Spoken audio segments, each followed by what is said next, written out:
Okay, myself Kabilan from Tamil Nadu Karnia Institute of Technology Sciences. My teammate Melvin, I'm uh, Melvin Sajid from Karna Institute of Technology and Science. and we are did the autonomous wheelchair for an disabled persons who need these types of wheelchair without any third or family members to take care of them.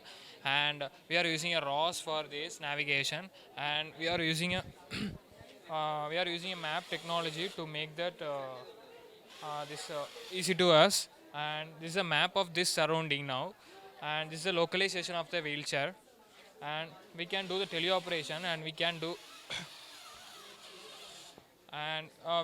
our map of the entire environment in the indoor surface, and we have the webcam also for doing the perception, and is an output of the camera, and we are training some data for making the visual perception and making the robot to perceive the environment.